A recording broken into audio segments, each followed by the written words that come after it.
Yes, indeed. Greetings, everyone. This is indeed a pleasure to be here this evening.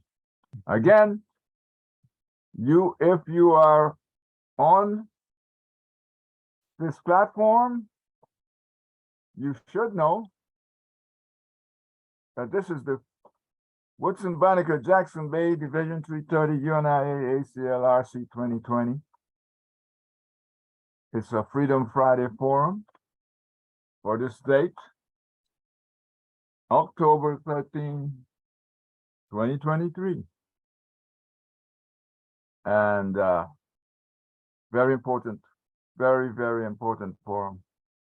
Some very interesting information, some very interesting history coming from a group of freedom fighters.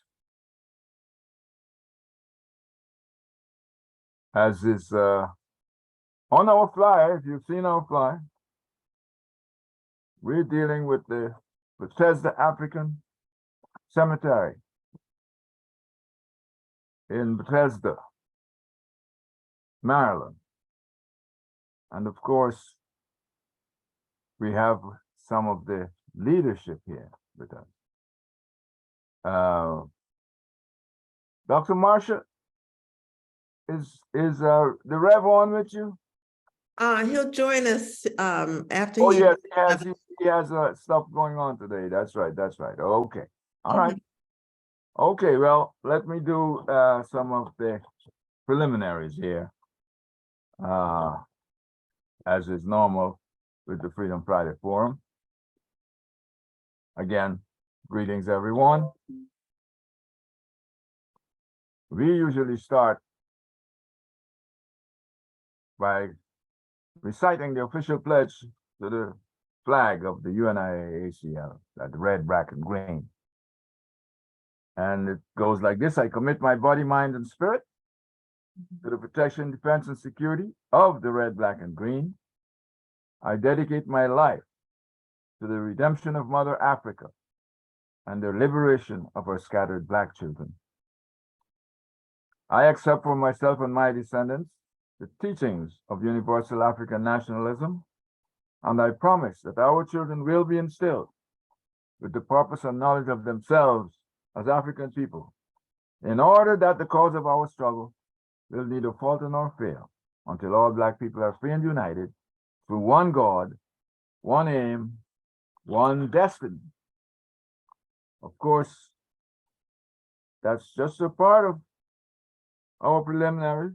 We also must let those folks who are unaware of what the UNIA-ACL is all about. It's a lot of stuff. We've got a constitution, and that constitution relates to African people, the redemption of African people. It's still a struggle. But let me read the preamble of the Constitution to you so that you will understand clearly where we stand. The Universal Negro Improvement Association and African Communities League is a social, friendly, humanitarian, charitable, educational, institutional, constructive, and expansive society, and is founded by persons desiring to the utmost to work for the general uplift of the Negro peoples of the world. And the members pledge themselves to do all in their power to conserve the rights of their noble race and to respect the rights of all mankind, believing always in the brotherhood of man and the fatherhood of God. The motto of the organization is one God, one aim, one destiny. Therefore, let justice be done to all mankind. Realizing that if the strong oppresses the weak, confusion and discontent will ever mark the path of man. But with love, faith, and charity towards all, the reign of peace and plenty will be heralded into the world. President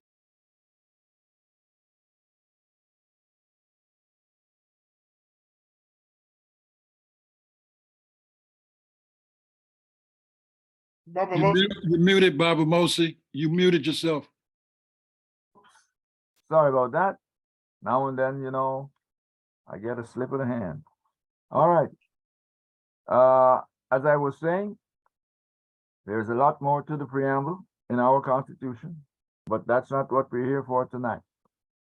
We are here to discuss some serious problems that we're having with the Montgomery County government dealing with the Moses African Cemetery in Bethesda. And we have the right people here to discuss that with us. Historically, and as a part of the justice struggle. So I'm going to start by introducing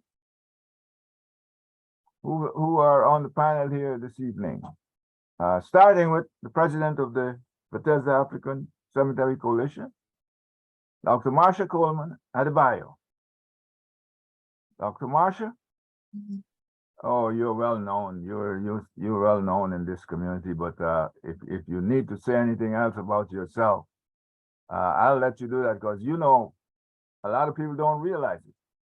But you've got a history of being a fighter in this world, and I think you should give us a little bit of that this evening, to let the world and let the Montgomery County government understand, and those who oppose what we're challenging, let them understand that you're no pushover. And they've come to the right place if they want to fight. All right. So we also have Brother Robert Stubblefield. There's another fighter. He's involved with several things, not with reparations, with cemetery injustice, Black cemetery injustice, and generally justice for all folks. So, Brother Robert, welcome. I'm happy to have you here with us this evening. And you two, just before you get on, I just would like you to give the audience a little background history, if you don't mind. Reverend Julianne Robertson, I hope she got on. She was trying. She's joining. Oh, she's joining. Okay.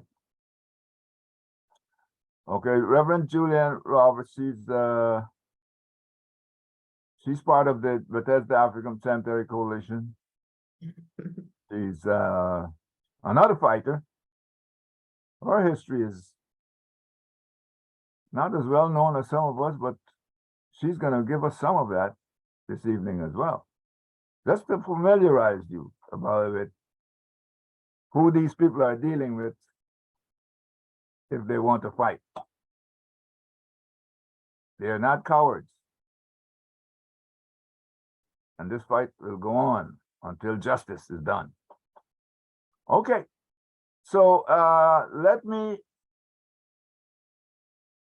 try to start here from a point of introductions. Yeah, I'll go back now to the president of the BACC.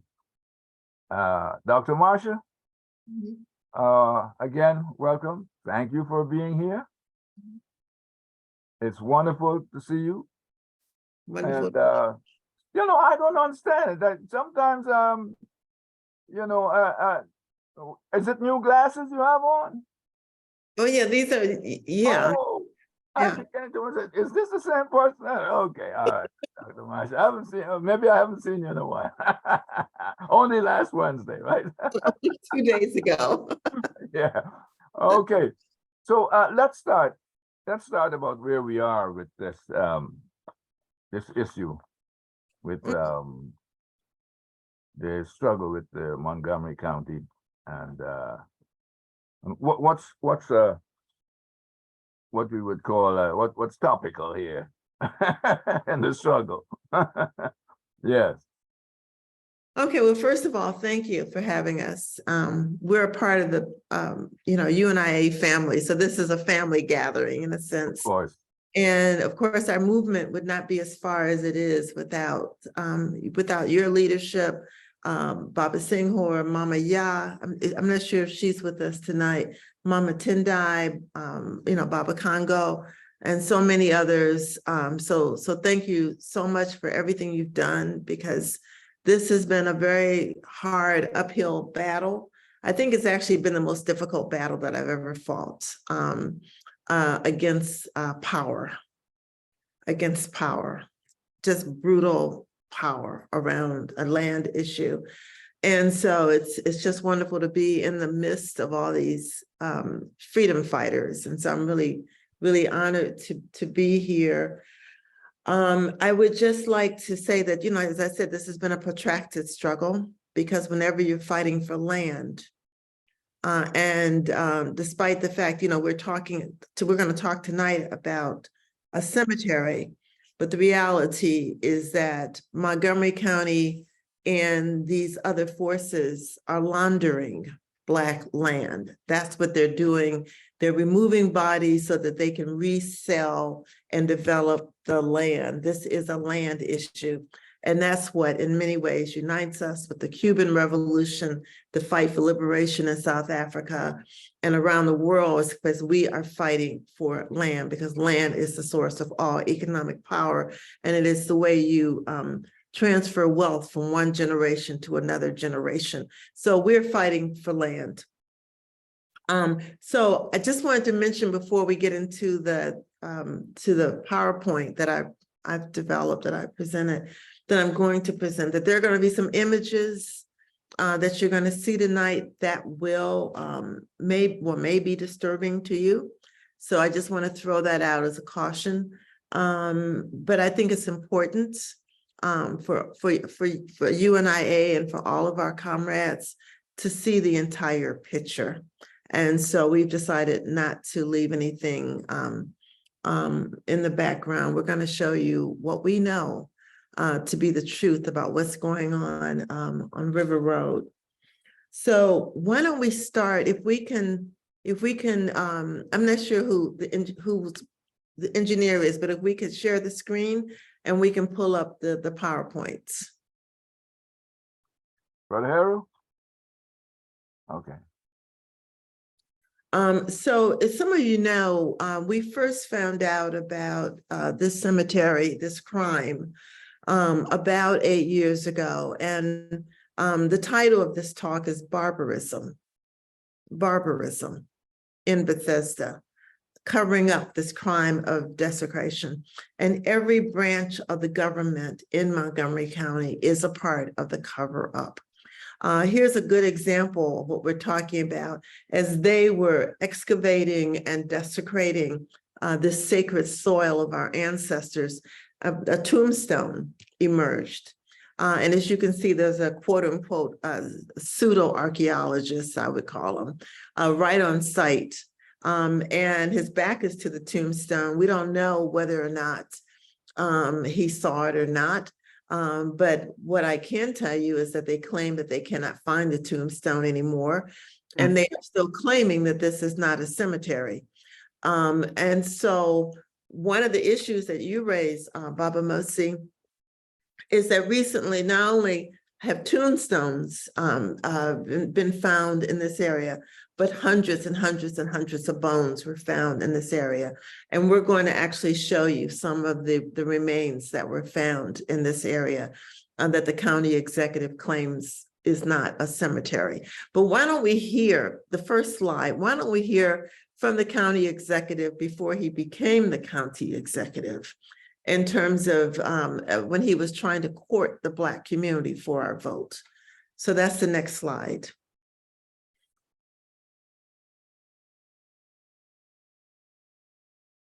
I think you're going to have to go back a little bit and.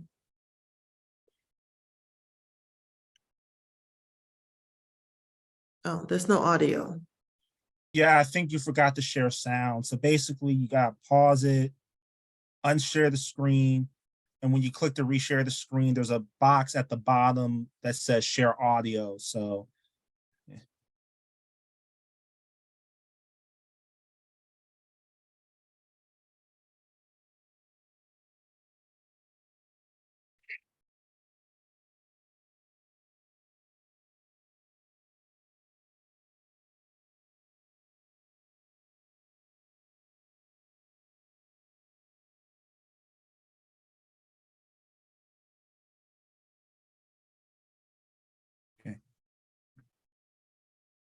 So hit share screen again, and then when the box comes up, there should be a box that says like share audio. So try it now.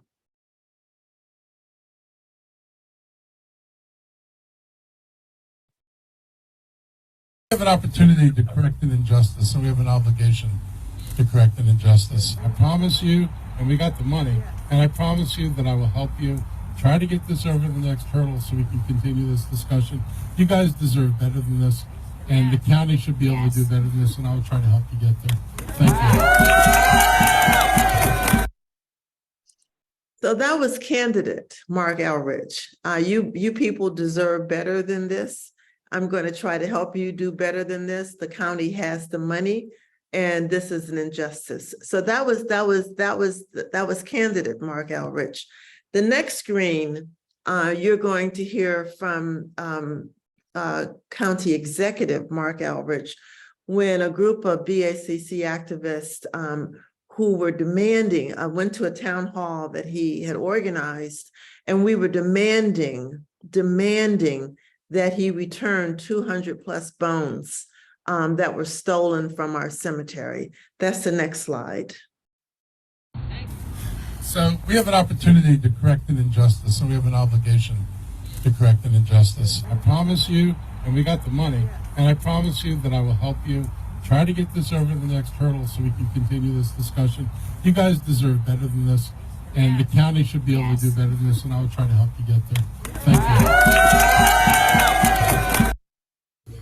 Speaking of listening, Speaking Mr. of listening, you County can Executive- raise your hand and wait to get recognized. respectfully, No, not respectfully. You're being disrespectful. I'm here from Bethesda African Cemetery Coalition. That's nice. A lot of other And I people want to came here talk from- to you about a just and equitable society. How can we create a just and equitable society? Are you going to arrest me? Are you going to arrest me? Am I under arrest? This is our own Dr. Julianne Robertson.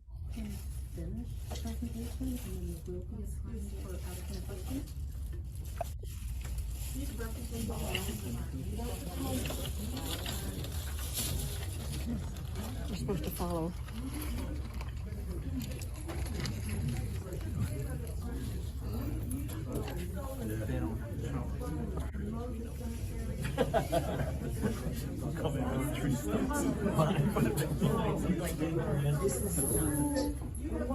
Bring your phones back. We have phones back. Bring our phones back. Remove all of the phones from the line. That you deserve better than your phone. This is the city of pride. This is the city of pride. This is the scene of a crime, you know. This is the scene of a crime. Little girls are buried here. Little girls are buried here. Little girls are buried here, you know. Little girls are buried here. Because this is the scene of a crime. This is the scene of a crime. This is the scene of a crime. This is the scene of a crime. You are a criminal. You are a criminal. Oh, God. Bag it. How can you trap the bones? How uncivilized can you be? How ungodly. This is ungodly. And everyone here knows that you don't desecrate a cemetery, and that's what you've done. You have desecrated an African burial ground, and the whole world knows it. And now the Maryland Supreme Court is going to hear the case. Good, save it for them. Can we save that for them? Because this is hurtful. How Hey, dare you stand there? sorry, Sorry. This is very hurtful to those of us who also have disabled children and other priorities who are waiting our turn to be heard. I would ask you. We would also ask you. executive will respect us We and not have make tried to accusations. talk to him. We We've written will get 5 your letters to chance. him. We will all get Sit our down, chance. ladies, No, I will not sit down. ladies, sit down. Calling him a criminal This is man, wrong. this man has desecrated an No, he African has burial not. ground. No, You he don't has know what not. you're I talking do about. How do you know? How do you know? I do know, and How I'm do not you know? going to get into How it here. do We you can all know? wait our How turn. do you know? How do you know? This is kind of like some of the school board This is meetings. not how it's done. Yeah, This is from the down. way. I have. Most certainly is. I have a disabled son. This is not how it's done. I know what. Democratic process, period. It is not The voice of the this. unheard. Yes, my son can't speak. I get it. This is not how it's done. So, can everybody in the audience see the screen up here? Yep. You arresting him for desecrating an African burial ground. Why are you Take my seat. No, I sit on that. No, please don't.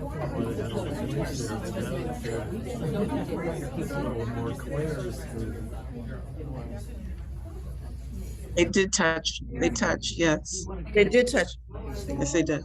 For those of you who are paying attention, this letter came from the Moses Cemetery of White's Tabernacle, 579 from Bethesda. Their descendants are buried in the same cemetery that we're talking about. We can't hear. Microphone. I'm talking, Marsha. I'm asking, why You're not interested. Why don't you be quiet? You might hear. no, sir. Why don't you be quiet? I think the mic's not working. Talk about our cemetery after you desecrated our cemetery. Do not put their names in your filth. It's a lot of police force for one tiny little beautiful lady. I don't like that. I don't like that at all. So this is the scene of a crime, literally. So when he needed Black votes, he came to Macedonia. He told us that he could do better, that Montgomery County had the money, that he was going to make sure that the cemetery was properly treated. Once he became county executive, however, he lost our phone number. And he decided that he was going to his fortunes now lie with the developers. And so he basically cut off any major discussion with Bethesda African Cemetery Coalition, and they actually exacerbated the desecration of Moses Cemetery. Now, one of the things you may have noticed is that those of us from BACC actually have bones in our hands. We actually poured bones at the feet of this man to dramatize the fact that he is holding, Montgomery County with the developers are actually holding over 200 plus bones in a warehouse in Virginia. And so since Mark Alvich decided that he wouldn't talk to us in private, we decided that we would talk to him in public. And so we took it to the public forum. And what he did, of course, was to use the police force as his own personal security. And so it was, you can't see all the police in this caption here, but there was an amazing amount of police presence at this particular forum, supposedly protecting the public or protecting him. And I just wanted to give great kudos to our sister, Dr. Julianne Robertson, who stood up from the very beginning. And as you can see from the very beginning, there was a swarm of police around her when she forced the issue of equity and the fact that he had to talk to us. Okay, the next slide.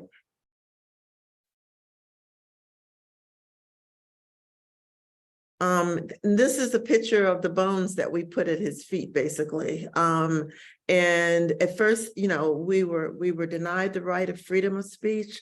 They forced us out of the room into a room off of this particular lecture area. But we were still able to go back and take pictures so that people could see exactly what we left with the county executive at the program. And in a news article that appeared the day after this event, Mark Alvich has now completely reversed himself totally. He now says, quote, "There has never been a cemetery there." Aldrich said, adding it was unlikely that slaveholders would have buried anyone. Rather, they probably would have thrown the bones into the woods, he said. He said that at this meeting. And so what we said in response to that is that at that meeting, that the county executive has essentially chosen the side of white supremacy and has now aligned himself with white supremacists. The next slide. By the way, we have 3 court orders saying that this is a cemetery. So he is completely out of the quote unquote mainstream. So what is Moses Cemetery? It is, it is the place where our bodies were dumped after Europeans had kidnapped us from Africa, tortured us, raped us, murdered us. There is an area that was a swamp area right off of River Road that was not agriculturally productive.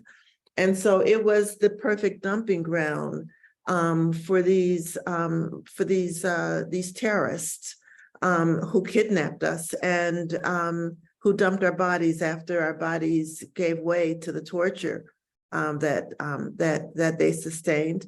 Also, as you know, Maryland was what they called a breeding state. It was a state that was designated among all of the states in the Union, Washington, Virginia, and Maryland, to force African girls as young as 8 years old, 9, 10, whenever the menses start, force them to breed, to give birth to children who were then taken from them and sold to the Deep South. We've actually found documents now that have actually shown that not only were they quote unquote breeding these girls, they were actually using them as early as 5 years old as party favors for their friends. In fact, Harriet Tubman was actually being used as, was being rented out on the weekends as well. So this shows the level of depravity, the violence against not only African girls, but also African boys. And we haven't done as much research in terms of sexual abuse of African boys. And we're just beginning to get into that research now. But that is Moses. Moses is a cemetery of hundreds, perhaps thousands of African souls who never returned home after they were kidnapped. The next slide.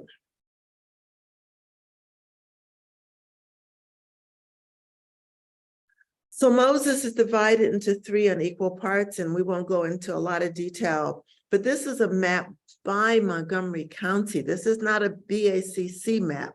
This is a map by Montgomery County showing where they believe the majority of bodies would be found in this area. It's an area of archaeological potential related to the former cemetery. They actually call it in their records a cemetery. And they're saying, this is where we think we'll find the most bodies in this cemetery. Next slide.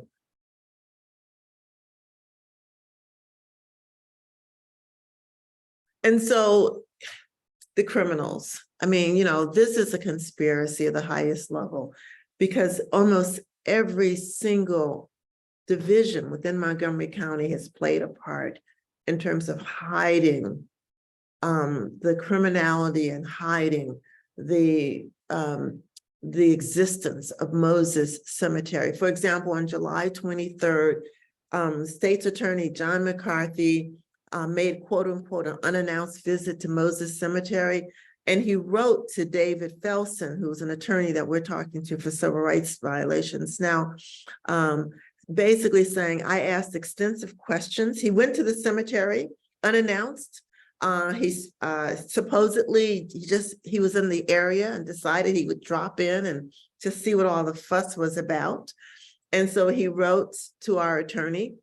So he didn't talk to BACC, he didn't talk to the community, he only talked to the developers and the archaeologists.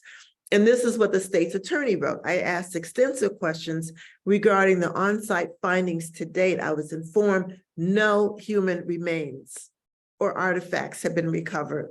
The discoloration of the soil, and many of you have seen that, the different shades of soils there, noted by Dr. Blakey were also discussed and were found not to be evidence of human remains. I reviewed the Maryland law with the archaeologists and the developers as cited in your letters. They are familiar with their legal obligations and were advised that failing to notify both the planning board and the state's attorney's office and continuing without proper notification would be a violation of law. Next slide. So now they've been warned supposedly that if you find bones and you don't let us know, you're violating the law. Even the state's historic preservation officer, Elizabeth Hughes, she wrote, and she wrote to my husband, Dr. Adebayo, and said, as you know, it is a criminal offense to willfully destroy funerary objects. Local law enforcement has the authority to address such complaints under criminal laws. You know, it's the 10404. If Dr. Michael Blakey suspects that such a crime is occurring, I recommend contacting the state's attorney's office. So now you've got the SHPO saying, contact the state's attorney's office, the state's attorney's office saying that they should contact the planning office and his office. Okay, the next slide. So we're using obviously a lot of tactics in this war against the county. And so we're using the courts, obviously, and there's Mama Ya.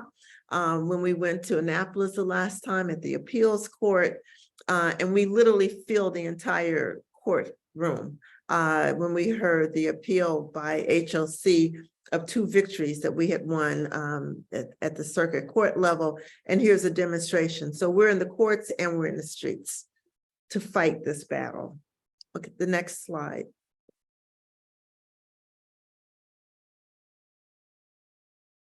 And these are more examples of the kind of activism that we're engaged in. This Baba Mosey and Paul Pumphrey and our friends, Charlie and Elizabeth, we're all engaged in being in the street and present about returning these 200 plus bones. The next slide.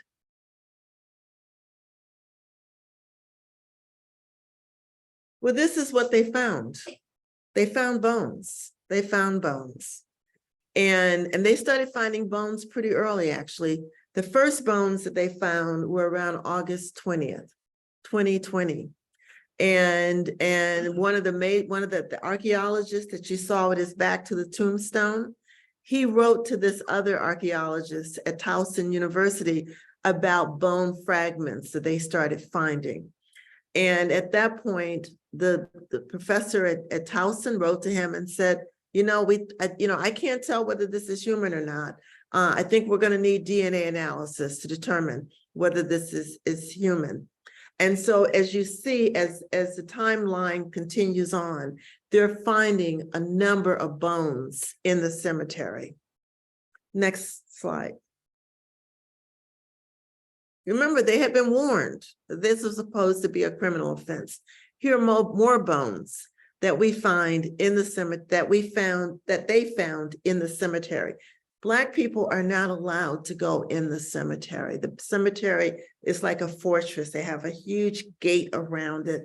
They have a lot of electronic equipment around the cemetery, but they're finding the bones June 30th, July 2nd, July 10th, July 20th, July 28th. They're finding bones in the cemetery. Next slide.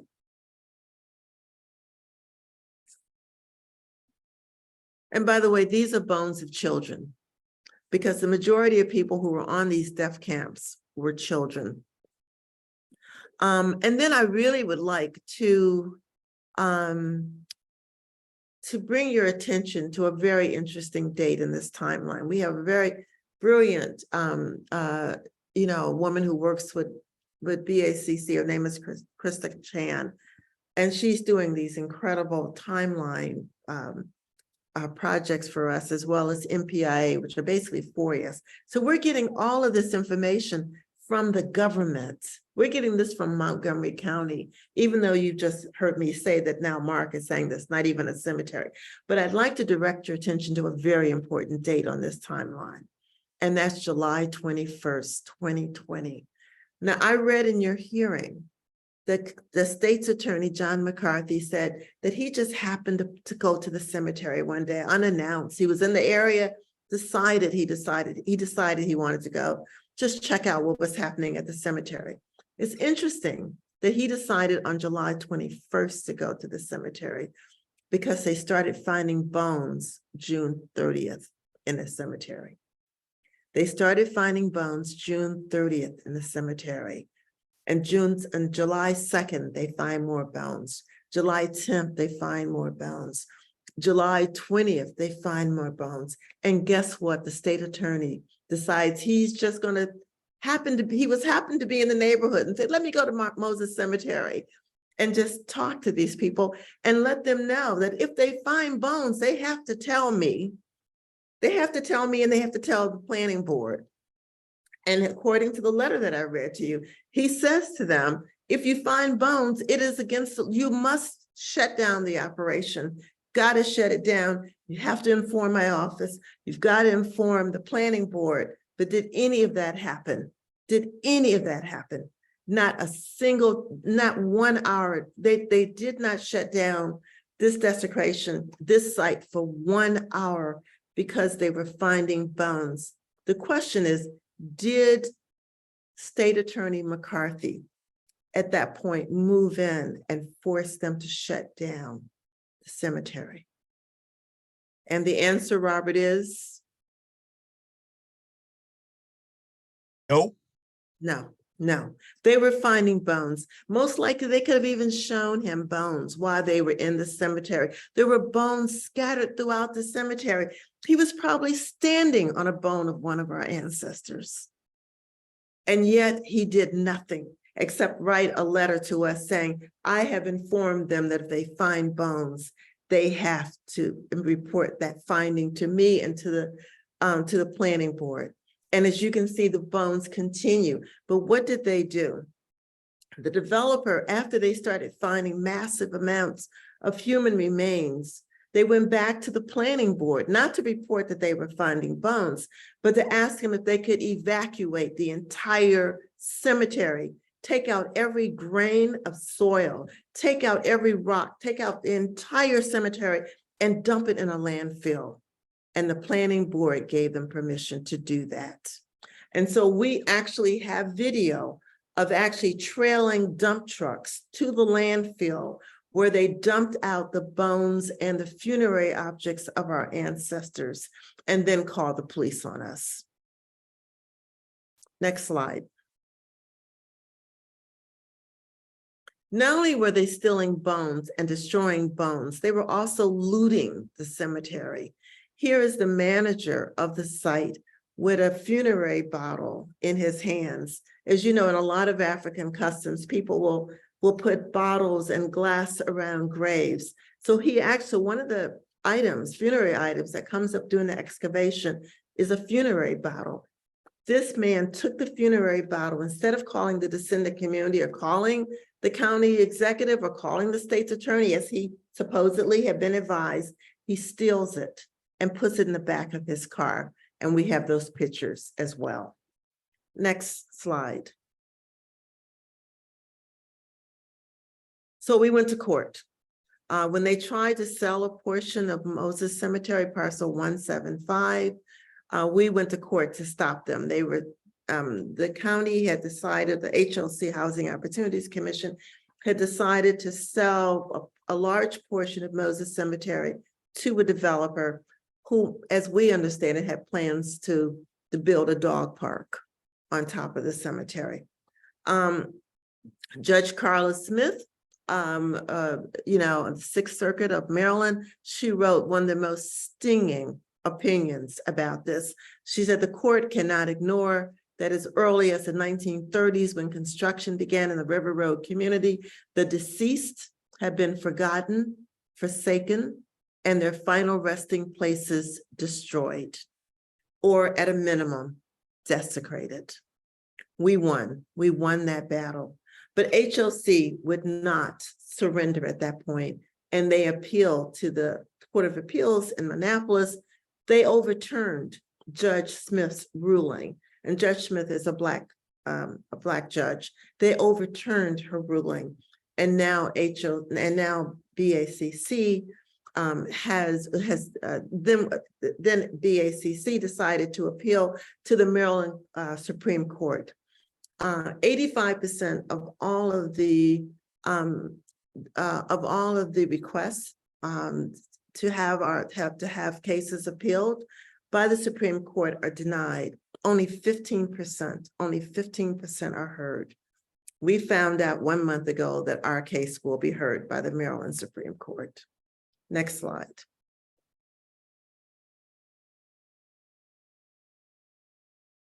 So I've already discussed that, so we can go to the next. Was contacted by the county executive, Mark Ehrlich. And we had perhaps— This is world famous Dr. Michael Blake. Conversations. At some point, I had advised with the community that at least the monitoring be, during construction, that the archaeological monitoring be intensified. It was so weak, so lackadaisical, so few hours were devoted to it that it was one of these examples of checking off the box was not serious. So at any rate, Mark Ehrlich and I talked, and he told me that human remains had been that remains had been found on the site, and they had been sent to a laboratory somewhere, and they were discovered not to be by those who were doing the assessment. And I assume they were people with the kind of expertise I have as a bioarchaeologist, or they may have been forensic anthropologists, to identify human bone from bone fragments. I did not necessarily trust the situation myself at that point, but I'd like to see.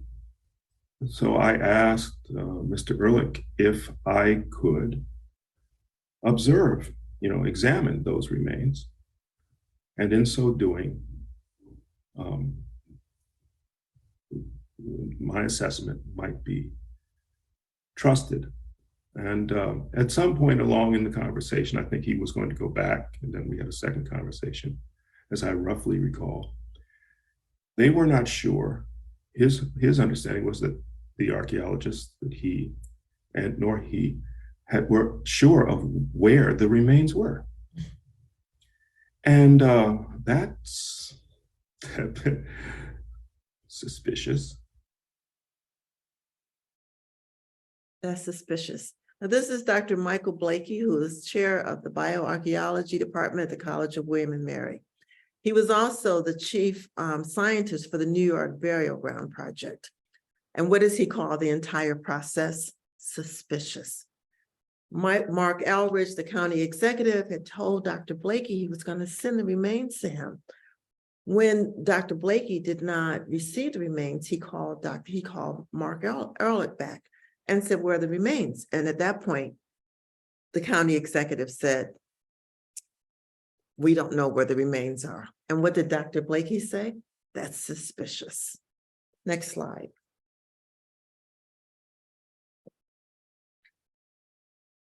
So, this is a long-term struggle, as you can tell, and crimes have taken place in this struggle. One of the demands that we have right now is we are demanding that they return the bones that they stole from Moses Cemetery. This is a basic demand that any community with any self-respect, any dignity would ask for the remains of their ancestors to be returned. Right now, they are in a warehouse in Gainesville, Virginia, somewhere, as we understand it. And so we're asking for those bones to be returned. Mark Elridge and the rest of these people in Montgomery County have refused to even respond to the letters of our attorneys demanding that the remains are returned. We're working with school systems to try to get the story of Moses taught in Montgomery County schools. We're working on a documentary. So we're doing a lot of different activities to try to bring attention to what is a very barbaric situation, quite frankly, in Montgomery County. That's short term. Long term, which is the next slide, we would like to see this area. First of all, the land must be returned. The land must be returned to the community. And then we'd like to begin work on a museum and a site of historic memory so that our community can understand the kind of tragedy and the profound, desecration of our history and loss of our history. But we have been able to knit together so much of the history. We believe that if we have that kind of institutional backing, we will finally have a real handle on what happened to those little girls and boys who were kidnapped in Africa and then brought to River Road. I'd like to stop we have more slides, but I'd like to stop the presentation here because I'd like to hear from Dr. Julianne and from Robert. But I think maybe I've given an overview of where we're at right now. So thank you very much.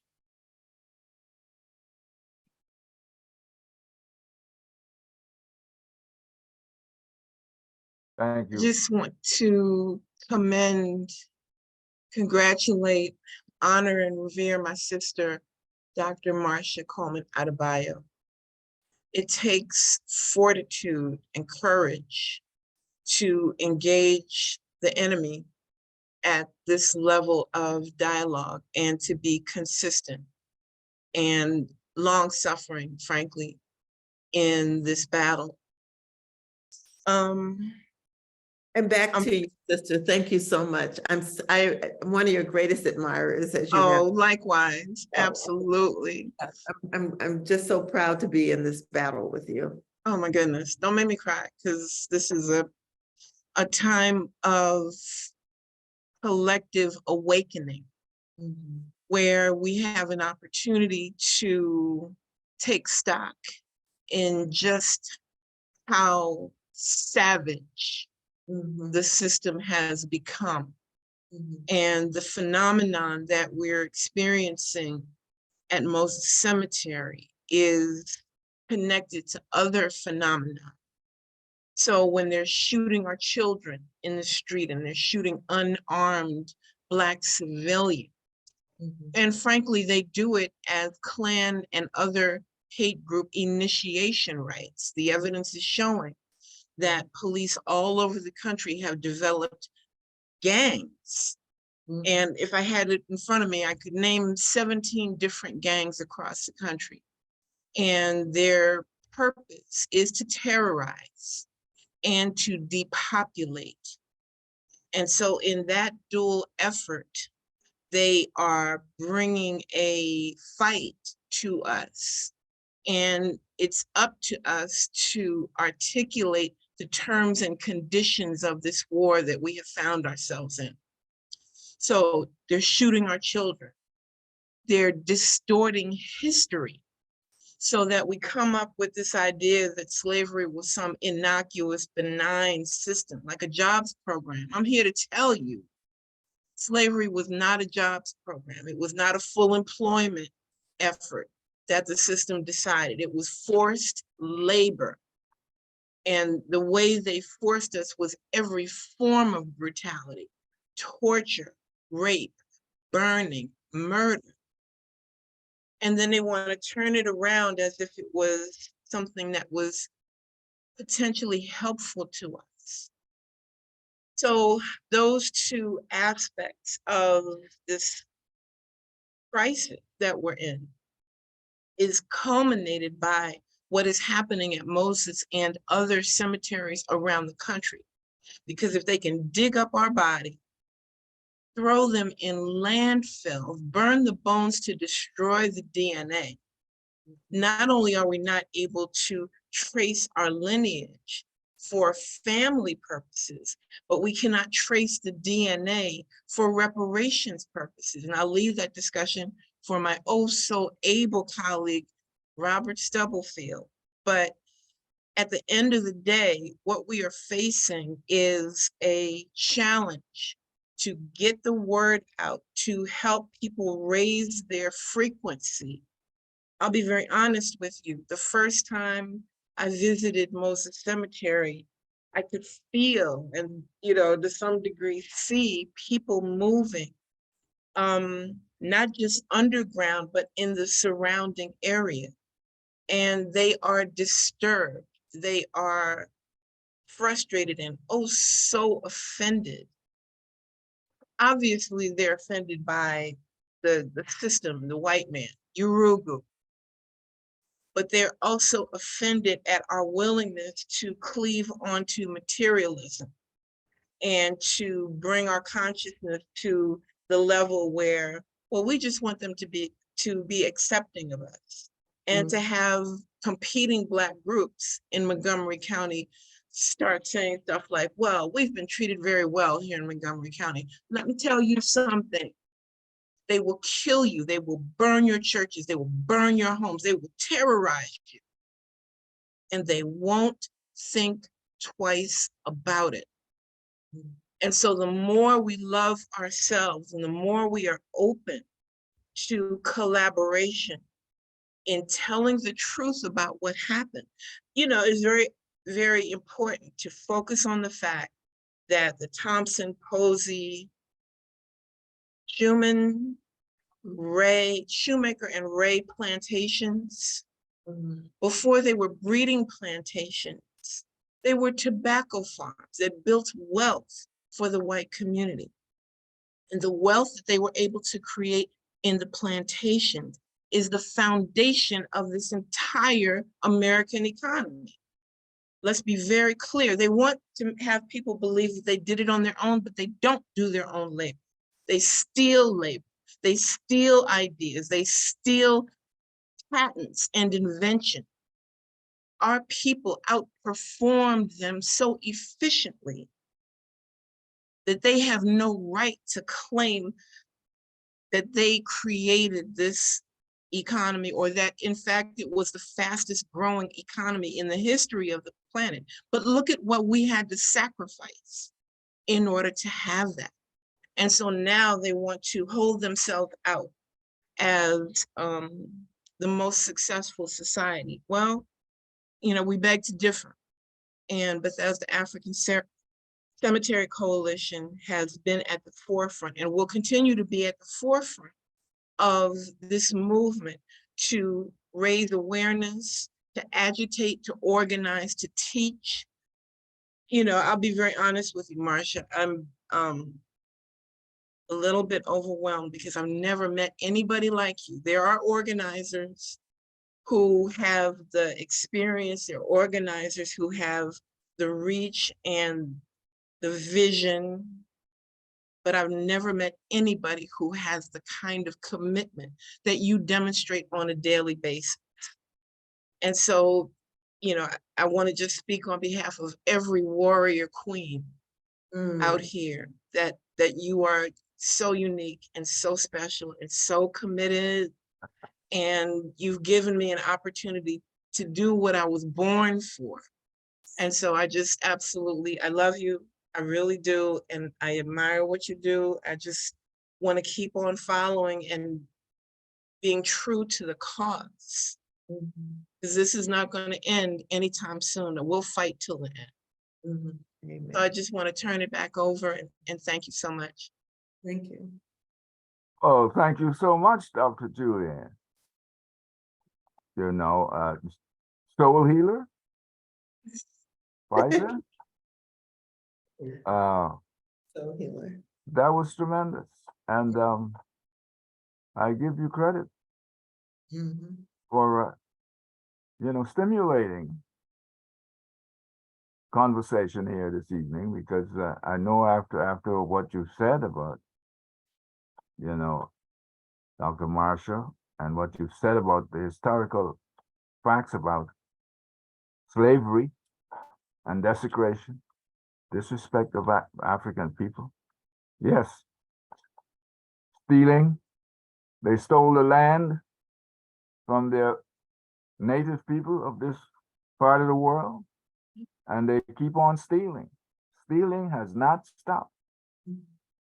Now, if they're going to steal the bones, dig up cemeteries just because they want that land. Yeah. These people have no respect for human beings.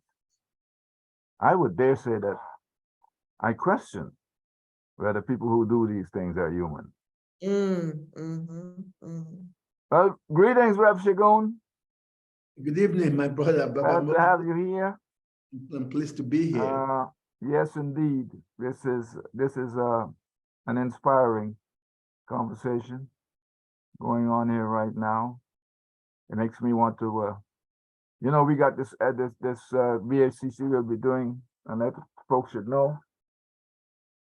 Every Wednesday, we are going back again to that cemetery site, and we hope to have people joining us every Wednesday at 5 p.m. and we may change that to 4 p.m. as the light changes. But we can't stop because when you have the county executive so mendacious, if he's gonna go out there to the public and say that there was no cemetery there, when he himself had said that before, there is a cemetery. You know, what else will he do? He's lying to you, he's lying to us. Maybe he wants to be his next senator, he's got ambition. And we're gonna let the folks know. If we can't trust you in Montgomery County, we shouldn't be able to trust you in the state of Maryland either. Anyway, Brother Robert. All right. Thanks, Baba Mosey. This has been handed over to you from Dr. Julie, so don't blame me. No worries, no worries. You are, He's got it. The question here He's got it. is where else can we go other than to the courts because of the denials? But then there is history of things happening. This is not the only place. And I know you've been working on a lot of things when it comes to historical justice for African people. Justice for our ancestors, justice for those of us who are alive, justice for those of us who were incarcerated politically for political reasons. Give us your side of what's been going on at BSC, at the Bethesda Cemetery. Okay, sure. So one thing I just want to say first and foremost, thank you so much to the UNIA for hosting this powerful Freedom Friday Forum.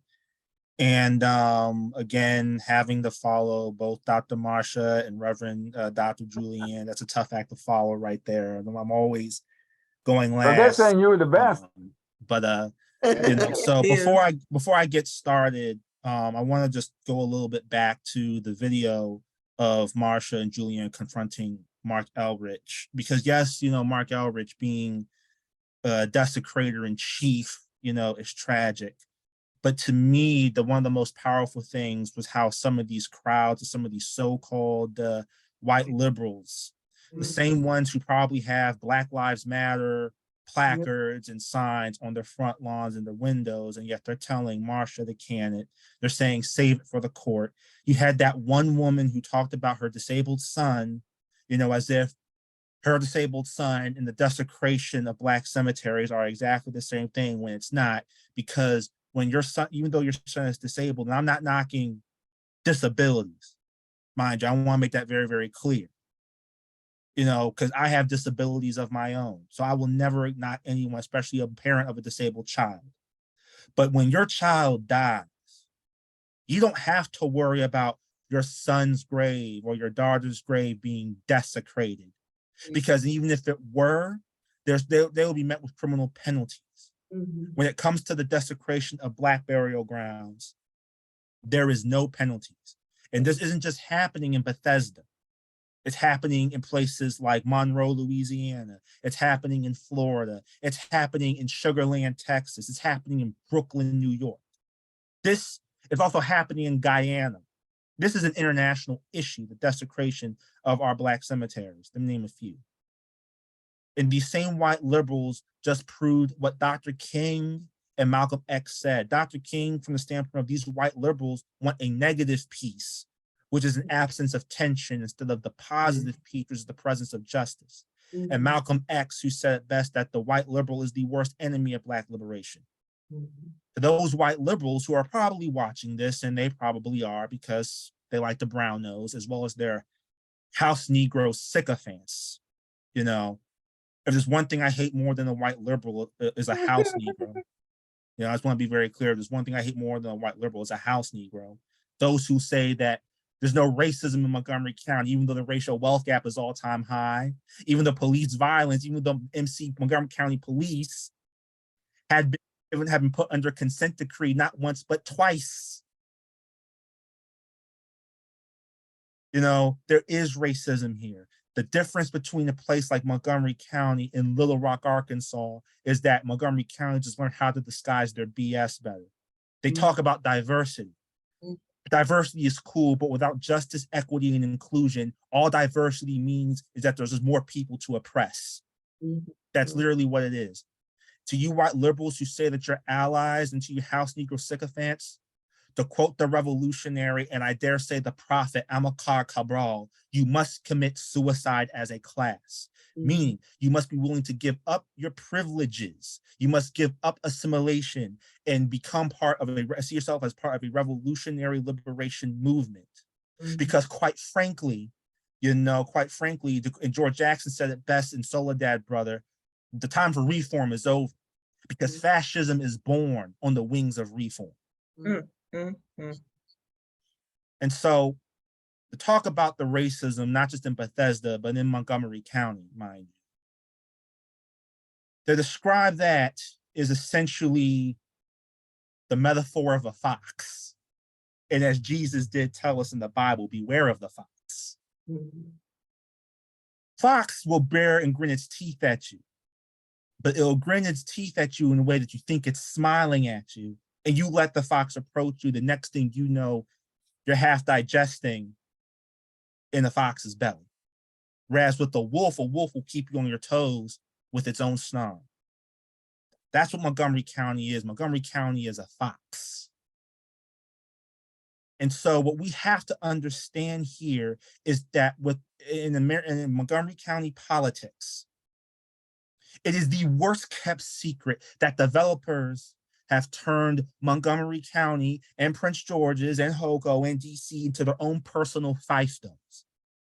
This is neo-feudalism in a nutshell. A return to a feudal society, the only thing that have changed is the technology.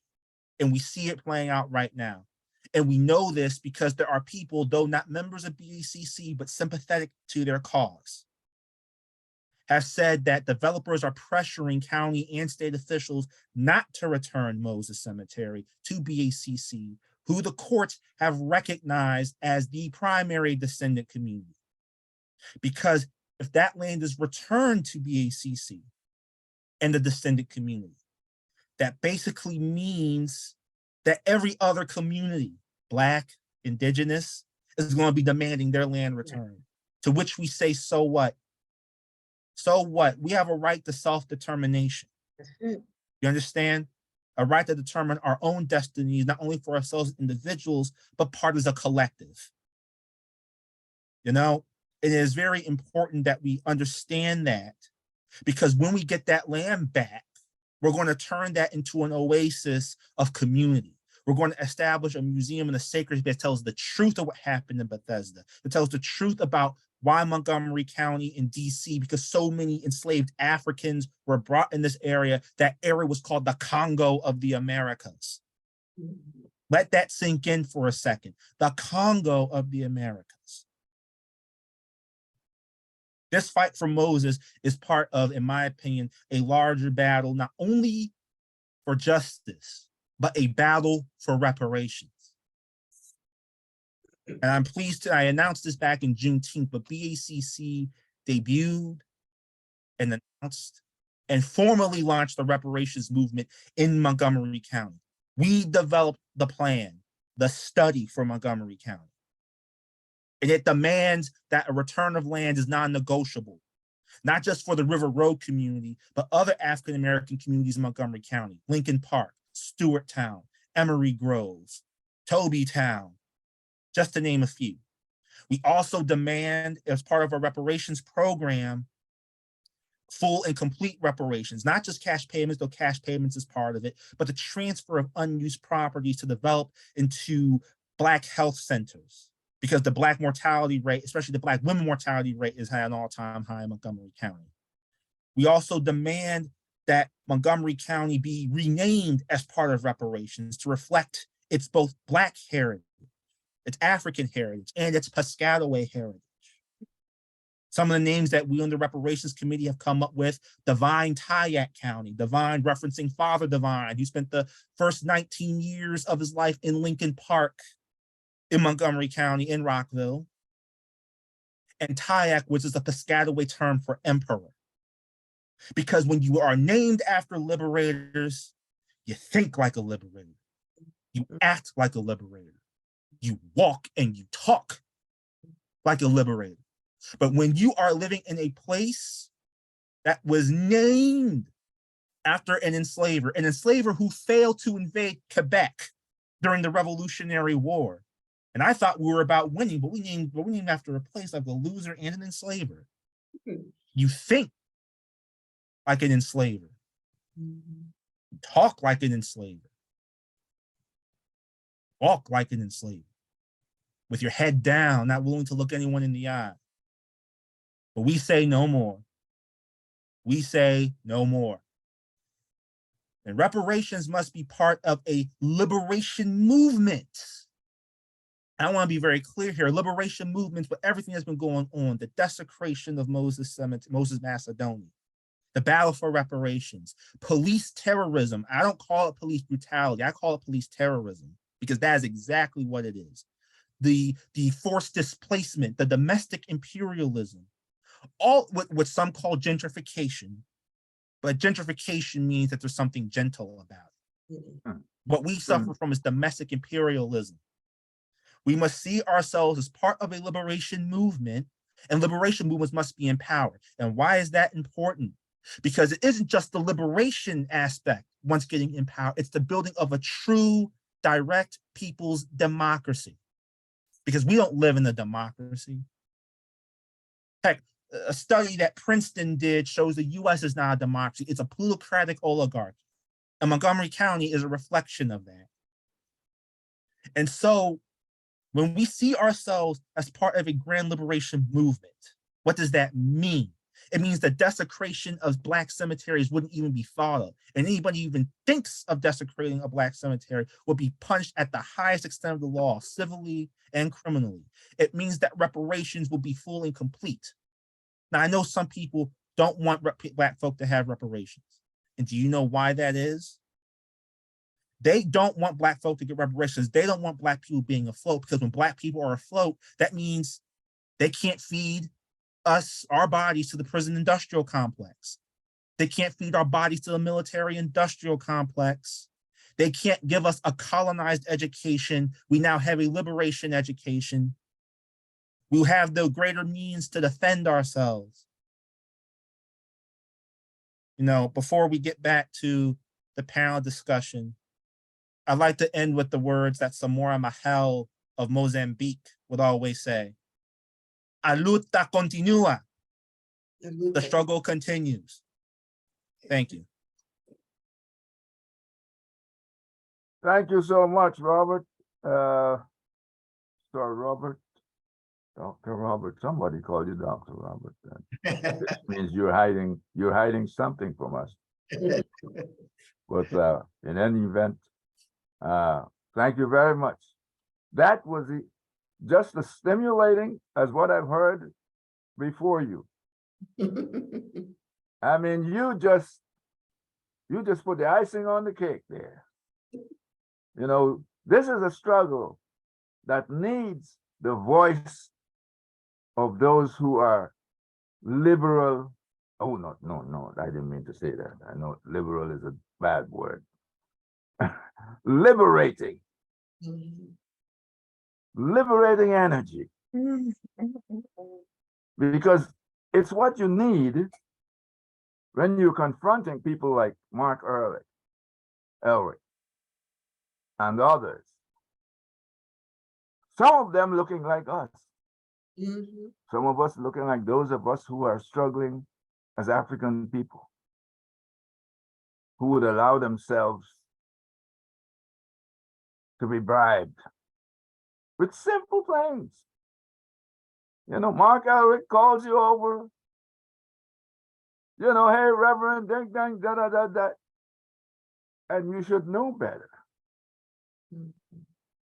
Because it's not that you don't understand or you don't know the history, but it's that a politician of high order calls you in and pats you on the back in front of people, television, blah, blah, blah, blah, and you feel so good about it, you wouldn't even come and join the BACE. Am I right, Rev? We do have some of those, don't we? Amen, amen, amen. Unfortunately. But I know that's not what we're here to talk about. We don't want to be, you know, beating up on ourselves here, because that's what it would be. These are people who are African, a lot of those people. So beating up on them might be beating up on ourselves. Now, someone had his hand up. Yeah, that was Julius. Menk, That was Julius. He had his hand Robert up. Menk, I know you had something. I hope I didn't, you know, ruin your trend of thought there. So. Well, thank you, everybody. Everybody is fighting a liberation struggle. But the biggest desecration of our land historically is Jerusalem. And this current war is going on between the Palestinian and occupiers based on a religious history, an imperial history, an economic history. It's the same struggle we're fighting with Moses, though. It's the same ideological war. And which side do you find yourself on in this war? That's a good song, but anyway, go ahead, Brother Mank. Sorry. And Baba you know we have a freedom song. Which side are you on? Okay. Brother Singer next. Baba Singo, you had your hand up, or was it Robert? Yeah, I got my hand up. It's just a black hand. You probably can't. Oh yeah, I never it's not one of them light hands. Oh, and it's but I'm not going to be long. It's the same color as your wall, and on the screen. So that's okay, Baba. That's okay, Baba. But I'm not going to be long. I just want to be real strong with commending the work, the commitment of our sisters and our brother, and I can't wait to hear the Reverend. But let me say that not only is the Woodson Banneker Jackson Bay Division 330 fully aligned with the work that is going on to attack Yurugu, who's been attacking us for many, many years, is global. As the first Assistant President General, I commit our movement internationally to make sure that we let everybody know what Brother Julius said is so important, because we're being attacked everywhere. Our land, our ancestors are being disrespected. So it's one movement. But my father was born in Montgomery County. I want y'all to hear that. And I got vested interest in DC and this whole area, but I'm an African. So everywhere we go, and everybody that gets this video or this YouTube, let's share it all over the world, because we got to speak truth to power. Now is the time.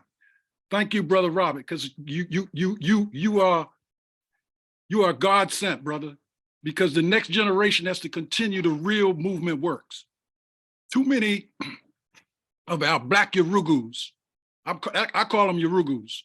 I don't just give them, I don't give them no benefit of the doubt. If you take the other side, then you with the other side. And that's our big problem for us as African people. So I just want to make sure that y'all are clear. The work that y'all are doing are not in vain. Reverend Segun, Sister Marsha, we commend you. Our ancestors are waiting and watching, and many of our ancestors are within us. This fight is not just for our justice and life on this planet. It's for all of those lives that came before us. There's more ancestors than us. And yes, they're angry, they're upset because we are still being killed. We're still being murdered. We're still being desecrated, cemeteries everywhere. And you only mentioned a few because they're all over the world. But the key thing is, we are the first and shall definitely be the last, and our land will be returned to us. Reparations, repatriation, and let's keep the fight going. I appreciate Baba Mosi, your leadership locally, but the leadership of our sisters is key. And I'm gonna stop right there because I know Reverend Segun got a lot to say. Baba Mosi, I'm gonna appeal to you. Please don't stop us tonight. Let this run as long as possible so that It's almost time, bro. It's almost time. Please don't later for that European clock. Let's get the message out. And Sister Marsha did not finish the whole slide thing. We really got to make sure that this particular Freedom Friday gets spread all around the world and we continue to fight. So I say, on with the revolution, race first. Thank you so much. Now, Reverend Segun, somebody just passed the baton over, but what I'm going to say is, you've been in this struggle for quite some time, from the beginning. And I don't know, are you optimistic? Are you pessimistic? How do you feel at this time with this new development of the hearing going before the Supreme Court of Maryland? Let us hear how you feel, and how do you think we're going to move forward with this? Well, first, before I answer the question, Baba Mosi, I want to let you know how proud I am that my wife and I were members of UNIA. I can Proud to have you too, my brother. I can thank you and Baba Sengo, Baba Congo, and Mama Tendai and Mama Yeah, and a host of others for what you've done for us. Because I'll tell you, also, through you, I want to thank Mr. Carl Nelson. Mr. Carl Nelson. Am I pessimistic? No, I'm very optimistic. Because every time I go down my knees at the end of my day, I remember the good Lord that the battle is not mine, but is the Lord. It's a battle for justice and a battle for righteousness. And I know that the God whom I serve, it might not come when you want him, but it's always on time. The battle started from Macedonia Baptist Church. The God preserved Macedonia Baptist Church to still be there. Because if they had raised that building, they have torn it down, they would have even denied the very existence of our people on River Road. But people drive by and they wonder what is this little black church doing in this community? Yeah.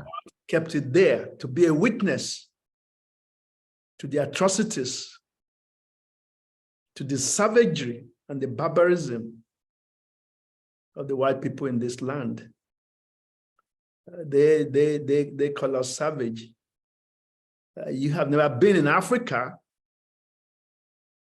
to know what humans are. It's when you go to Africa and you mix with our people that you understand the true meaning of humanity. That incarnate love, that love that God puts within people, that they will treat you, that they will treat themselves. I mean, you go to Africa, where I come from, where you all come from, where I grew up, there are no strangers. I grew up in a country setting. There was no hunger in the land. We didn't have homelessness. We were not rich in terms of, driving around in huge Mercedes Benz. But I tell you, we were happy. We took care of our own. We took care of ourselves. But apparently, we took care of our ancestors. We took care of ancestors. I used to tell folks that, when I was growing up, my grandmother, at the end of the day, with her dinner, she would take a little bit of the dinner that we had that night and put it in a bowl and keep it somewhere. And it says, the food is for the ancestors. And as a little bit, I'd be wondering, what are the ancestors? And I wake up in the morning, run to the bowl to see if there's anything left there. The bowl is gone. The bowl is gone. We revere ancestors. We revere them because we know that they are not far from us. They're always around us. And we believe that they are watching over us. And so when they die, we honor them. We dignify them. We venerate them. As a little boy, we can't even dare to point towards a cemetery. They tell you if you point there, because pointing is a sign of an insult in my culture. So if even you're trying to say something and say, oh, the cemetery is over there, to absolve yourself, you have to do it 7 times. 1, 2, 3, 4, 5, 6, 7. We kept faith with ancestors. And so when this struggle began, almost 8 years ago, I thought, this is something that would be addressed very quickly. I had no understanding of the depravity of capitalism, that they have no respect for our own dead people. They have no respect for our own ancestors. They don't do it to their own ancestors. Of all the story I hear all over the land of the desecration of burial grounds, it's always of Black burial grounds. Always Black, burial grounds. Not even, poor white burial grounds. They have no respect for us in life. They have no respect for us in death. So first they start obfuscating. Oh, there's no cemetery there. They call it alleged cemetery. Thank God for Brother Harvey Matthews, who stood up and said, no, I lived in this community. My home now has been turned to the old food. That's where his father's farm was. He said, me and my brothers and friends, we used to play in that cemetery there. And over time, they came around to say, oh, yes, there's a Moses cemetery. And now a tall building, Westwood Tower, sits on top of, part of the cemetery. And at that part now, they are using as a parking lot. They want to build a parking garage. When we enter into this, struggle, they want to build a parking garage with apartment units on top of it.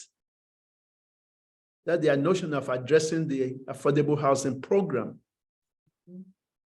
There's land upon land in Montgomery County.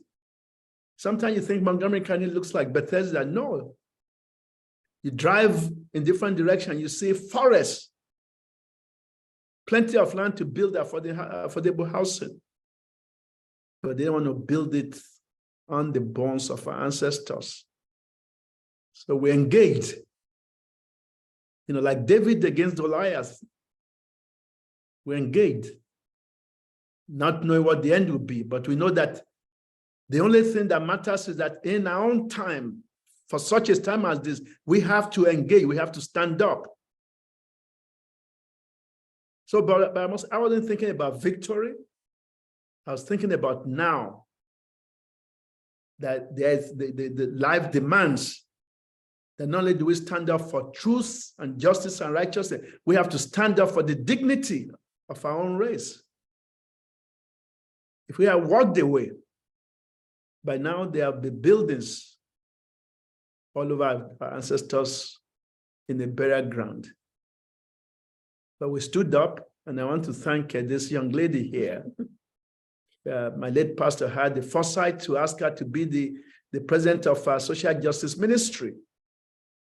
She's taken it beyond what we had in mind. Mobilized, educate, and stood up with courage and boldness.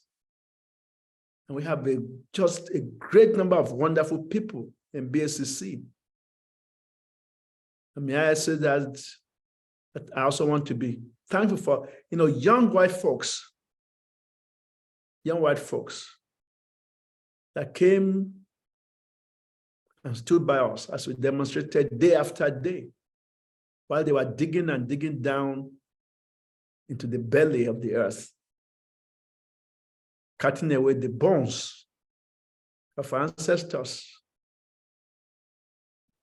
Sometimes I'll tell you, I get discouraged, but then if my eyes open to see another day, then I say, well, it's time to go. As long as I have breath and have a voice, I'll speak up. But I have this confidence as a man of faith that ultimately God will do the deciding. But we have to stand up. They all say, heaven helps those who help themselves. But the sad part is our community is not helping us. Our community, sadly, is not helping us. And that's where, for me, the discouragement comes from. Because I'm saying, these are your ancestors. These are your ancestors. Why are you not interested? Even those who are in the faith community, our own faith community, they have been absent, sadly. Sadly. Or we are not being gentle. We're aggressive. Well, tell me, somebody's trying to burn down your father's house. Are you going to talk to them gently? Sometimes you have to stand up and fight. You have to stand up and fight. So we are the bad Negroes because we not just sit back and take the nonsense that they are trying to dish out to us. What are we asking for? One simply is to respect us. To respect us. Because they are not better than we are. They're not better than we are. While the ancestors were crawling in caves, Africans were building universities. And then to turn around and call us names.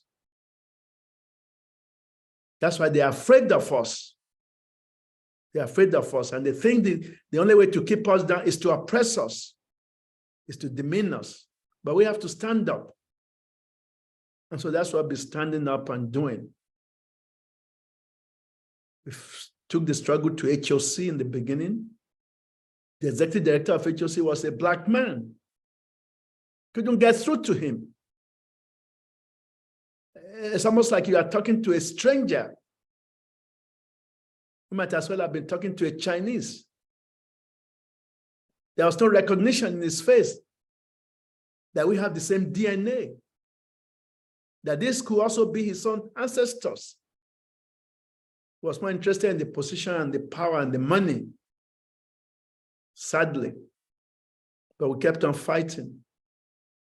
And one thing that when my wife was making her presentation, why HOC was making plans to sell the property to a private developer to Charger Venture, the chairman of HOC, who is a Black man, was talking to me behind the scenes how we can come to a mutually successful resolution. While his organization, his commission, were taking bids, to sell the property. A Black man. Sometimes we are the worst enemies of our race. We are the worst enemies of our race. But I thank God. I thank God. Like Brother Harvey used to say, his time may come and go. My time may come and go. I thank God that we are people like Robert and the younger generation that have a voice, even voice stronger than we have.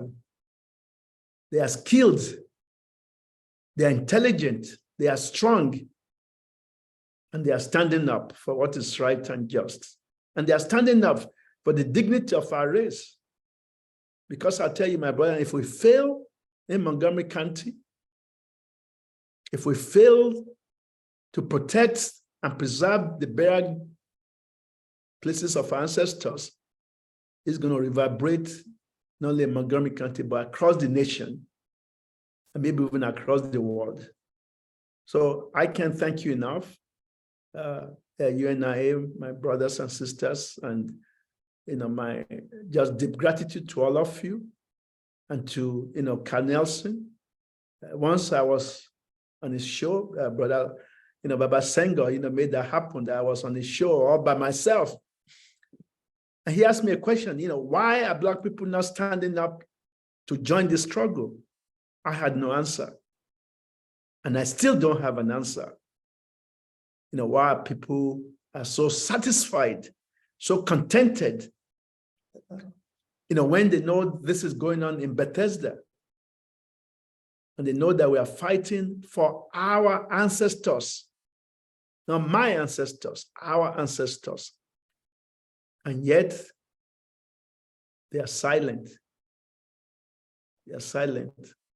This is time consuming. I'll tell you, my wife begins her day in the morning with Moses and ends her day with Moses. Every day, every waking up day. Time consuming. Takes all of our efforts, all of our money. We do whatever we need to do to keep it going. And to have an organization such as UNI standing behind us, it gives me that optimism, Baba Mosi, that we will not fail. So we keep on pushing on. Keep on pushing on. Thank God for our attorneys. We're going to the Supreme Court. I pray to God that he will let truth and justice prevail, so that we can come back and start demanding that the land be returned to us. Land be returned to its former owners, so that we can build a museum, a community space, build a memorial to the struggle, the persistence, to the resistance, to the suffering of our ancestors in this land.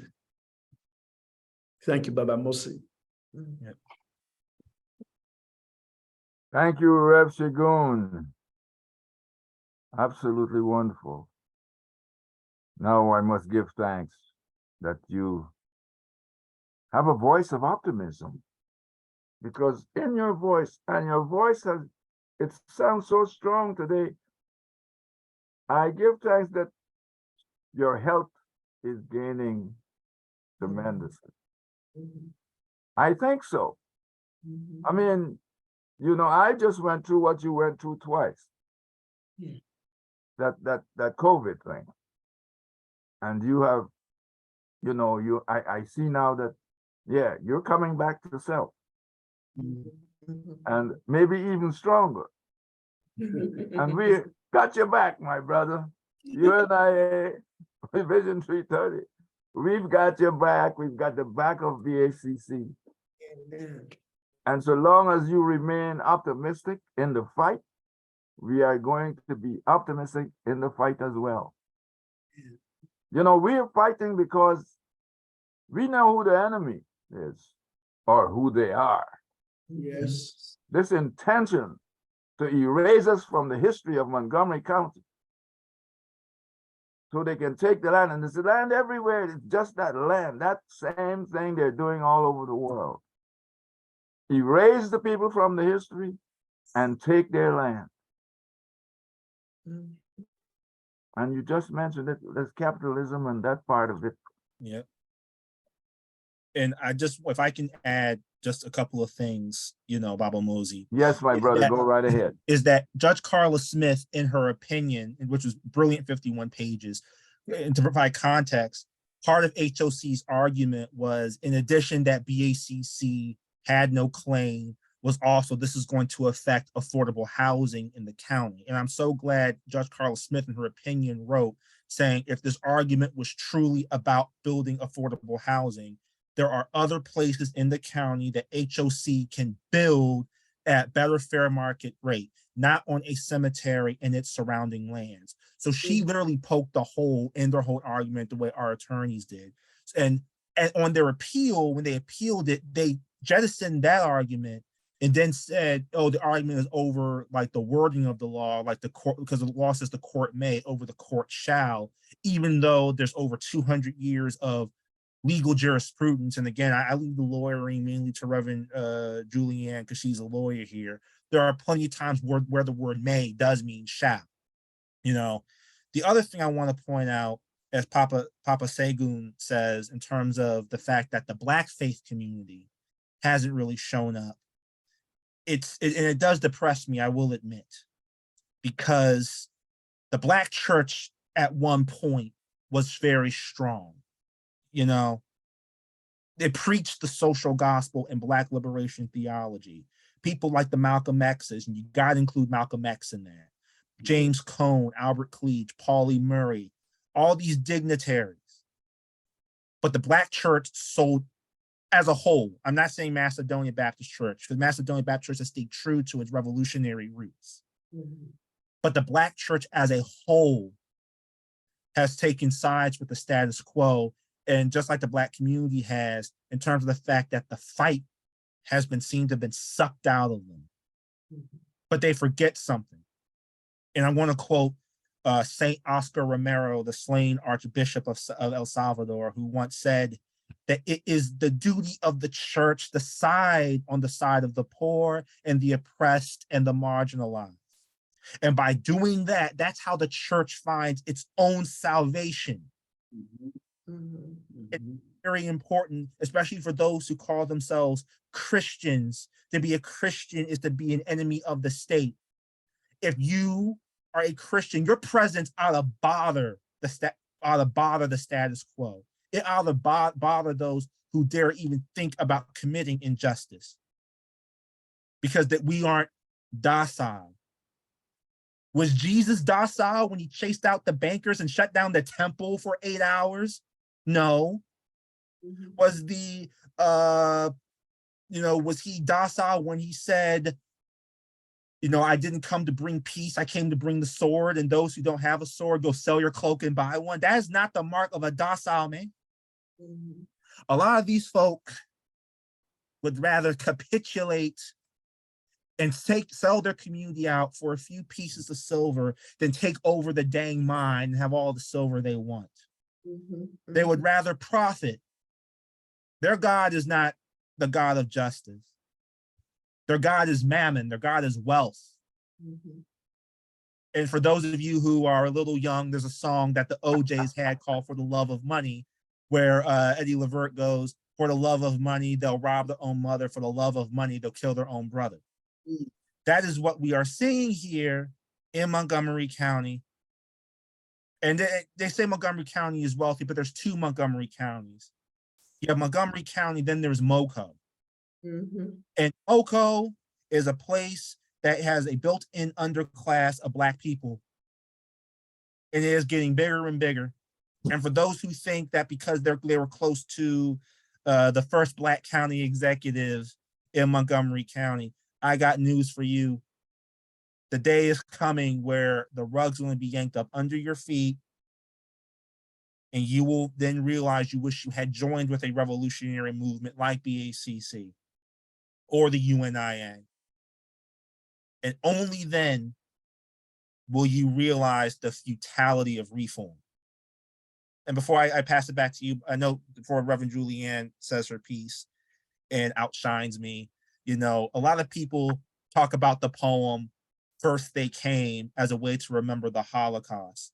But First They Came is a warning. First They Came means the minute you see one group of people being marginalized and kicked around, you better nip that in the bud. When Moses Macedonia was desecrated, that was the opening salvo. That was when Montgomery County declared war on Black people. Thank you. Reverend Julianne. Oh, and let me just say this very, very clearly. You are the child of our dreams. And I have 4 children.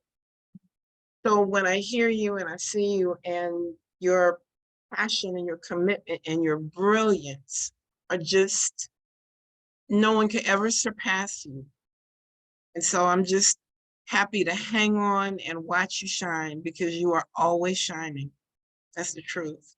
So I just wanted to say a word about the programming and the conditioning that has been inflicted, not just on the Black community, but on the entire country.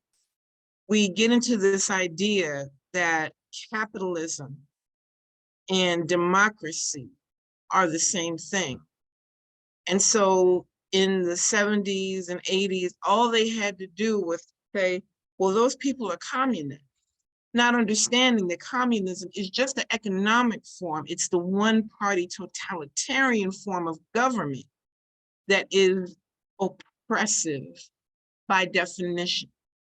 So I understand exactly what you mean and what you said, Robert, about reform being the precursor to a downfall, because ultimately what we need is a revolution, and it starts with our spirituality.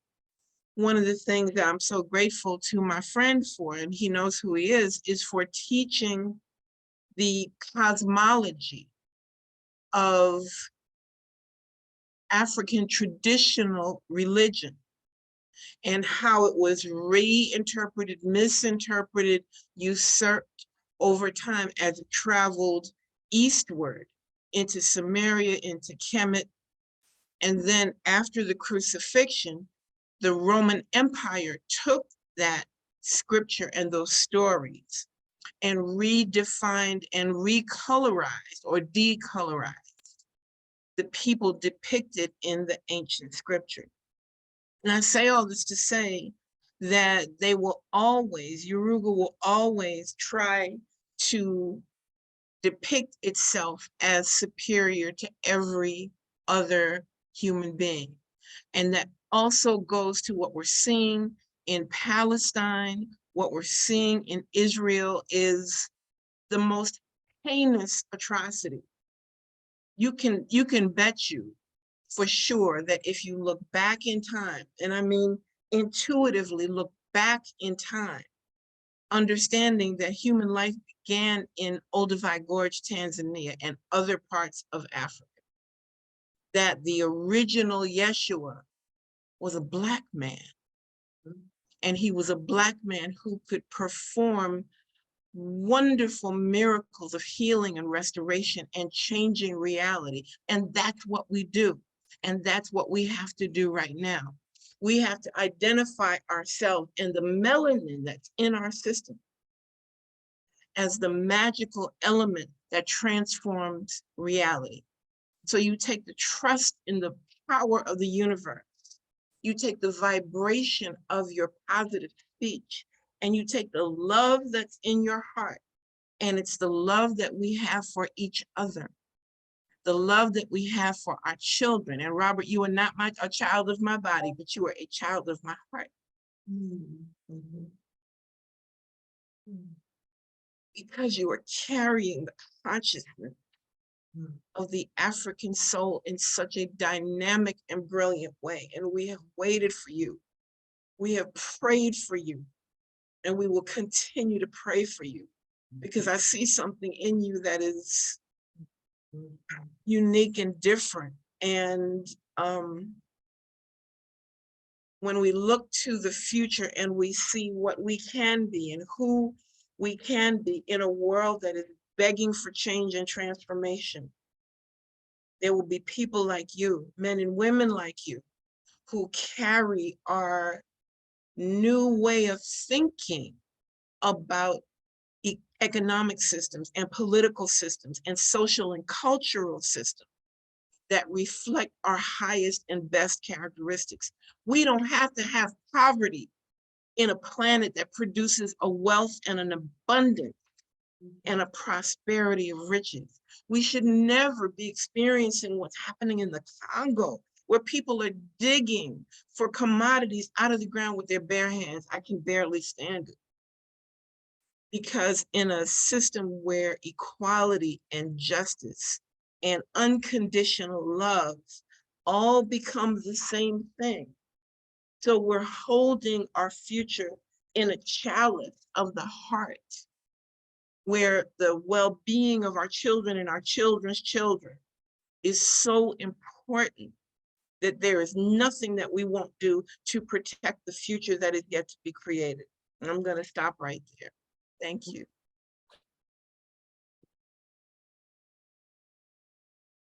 Thank you, Rev. Julie. My goodness. Like Robert said, look what I got to come after. Anyway. Baba Mosley. Yes. One thing you have to realize is that there's something called stochastic information warfare. And basically what it is that when you alter the timeline of the history, you're changing the probability of what people think about what's actually real and what's not. And it's actually a constant energy mechanism is being used to artificially promote artificial timeline of history of culture and society. So as long as they continue to, even with the internet, with the social media, all that's part of that multi-thousand-year warfare that's been going on, for them to have complete control over the dominion of the thought processes, as well as the energy connection to the different realms of existence, especially the ancestor realm. One of the things that I talked about is that even over here, is that when they had when the Europeans come over here and had the warfare, is that they specifically would have battles over the ancient burial grounds of the indigenous people and people who were here well before they were here, and they would actually spill the blood of their own people on those lands to circumvent the energy connection from the natural ancestors of this land who was here before they were. So what they're doing with the Bethesda Cemetery is a multi-generational effort to harvest the energy of the ancestors, as well as the thought process that they had invoked within the land itself. Yeah. Yes, sir. Now here we go again. Now these profound statements and this that I have to be coming after, the only thing I can say is it's 9:30 and maybe I ought to be shutting this down before I get myself in trouble. Okay. Okay, folks, let me say this has been a wonderful evening. And I hope the message gets out to the world and this struggle intensifies with the strength of our people hearing and understanding what has been said here tonight and coming out and joining us, because we need them to be part and parcel of this struggle. Because they must understand we're being erased. Some of us are comfortable and we're afraid that if we come out and deal with the political side of matters, since we are hobnobbing with them, that somehow we'll be left out of the show. But let's face it, there is need right now for them to be part and parcel of this struggle. What has been said here tonight, profound as it is, should be striking at their hearts and their minds and their intelligence. And as Brother Heru sometimes says, Brother Heru, I'm gonna have to make you say this. They cognitive what? I have to remember what I said. So not tonight, but you know, things that you things that I know you make mention of, you know, the cognitive reality of what we're dealing with. In any event, if there's anyone else who has something else to add, would like to do so right now because, you know, I would like to bring it to a close, but if there's anyone who wants to add something else, please do so right now. Mama Tendai. Mama Tendai has her hand up. No, Mama Tendai, I've been talking all evening on the on this computer because I'm also inspired. Oh, okay, Mama Tendai. Okay. Yes, I do see you in the chat for sure. Yes, I've been chatting away. Yes. I'm just only reminding us, as the last thing I put in there, Mhm. that the God we serve is the God within us. Everything that lives has God within it. Mhm. We recognize our God power.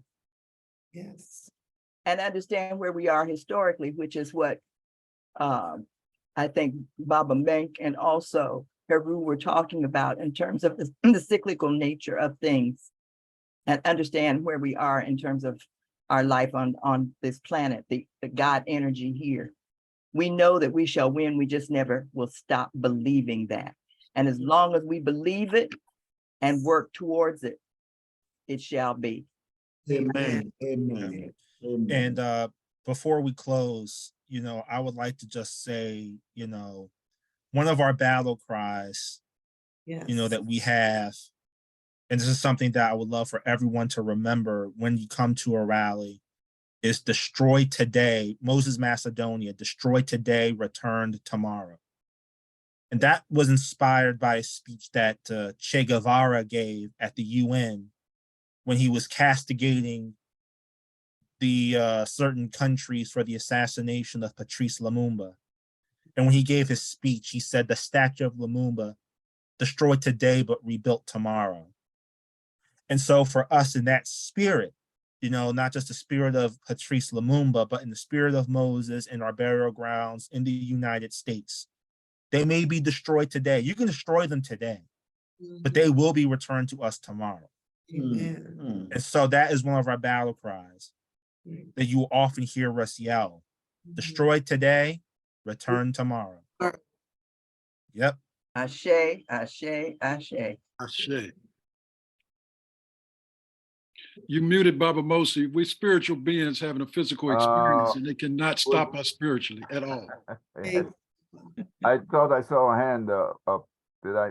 Okay, Dr. Marsha, go right ahead. No, my last comment is just to thank everybody for hanging in there. I know it's now 9:34, but I just want to thank everybody. The comments have been also inspiring. And in many ways, this is almost like a typical BACC meeting because, you know, we have these, you know, like we do at UNIA. It's just a lot of people engaged in struggle. And that's really where we learn that's the clinical lessons that we learn, is that when we're inside the struggle, we're actually learning how to build a liberation movement from the ground up. But I just wanted to add one thing because it's something I think about all the time. Sometimes when you see women from BACC, we're dressed in white. And we dressed in white because the little girls on River Road were forced to wear chemise, which is basically a little slip that they wore 12 months out the year. They wore a little slip. There was no underwear. They just had a little slip on. And 60% of the children on River Road died before the age of 10. And 60% of the girls who were forced into pregnancy died giving childbirth. So rape was a form of, was a death penalty for these little girls. But I think about them every day.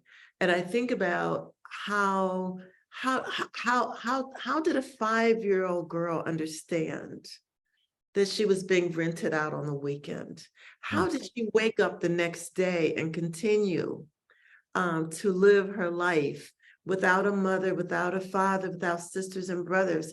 And yet that God inside of us, yes, a 5-year-old girl, she woke up the next day, she put on her chemise and she kept moving. And we know that she survived because if she hadn't survived, we wouldn't be here. And we have all these little 12 and 13-year-old girls who are being forced to bear these pregnancies by these white men. And yet every day they had the courage, they had the strength to say, I will one day be free. And they kept moving, which is the reason why I love the Harriet Tubman statement about you keep moving. And somehow our children have to learn from their ancestors the kind of strength and power they had, that I think African That they have inherited it. It's in them. in It's them. who they are. Exactly. And so they were surprised, I think, at the kind of power these little girls had, the power these little boys had. And our children need to be connected and reminded about the power inside of them. And anyway, I just wanted to say that that's a part of what we do at BACC is help our children understand that if these little girls could survive what they went through on River Road, they can survive today as well. And we need just to keep reinforcing that God force inside of our children. But it's also very fundamentally based in African philosophy and African life, because that's where it comes from. You feel it when you're in Africa, the kind of humanity and the goodness and the godliness of that society, not the people who are, selling us out, just like the people who are selling us out here, but just everyday people who will share whatever little they have with you as a stranger. So this is more than just a burial ground project, is what I'm trying to say. I mean, we are talking about creating a new society. African fundamentalism. Redemption. Exactly. Thank you so much, everybody, for having us on the program today. Thank you, Dr. Marsha. Anyone else? Okay, well, again, thank you, folks. Thank you for being with us tonight. It's been a great evening. And until next time, which I think will be the 28th or 27th, I think, of this month. I think we'll be discussing the matter of African people suffering from a certain disease, which is peculiar to African people. And until I get it all set up, I'm not going to say anymore. Baba Mosi. Just want to remind you the 27th is going to be the release of Runoko Rashidi, the film on Runoko Rashidi. So Zama and I will be there with Tony Browder. And that's going to conflict with that Freedom Friday, because that's big. That's big. It's only been released on the West Coast. It's getting ready to be released in this area on the 27th, that same evening. Well, we'll see what we can do about that. Okay. All right. Well, thank you, my brother. And folks, once again from the Woodson Banneker Jackson Bay Division, UNIA ACL RC 2020, I bid you good night, Godspeed, and race first. One God, one aim, one God, God, one aim, one aim, one destiny. one destiny. Black power, black power, black power. Raise your blacktricity. Black power, black power. Thank you. Race Thank you. first. All right.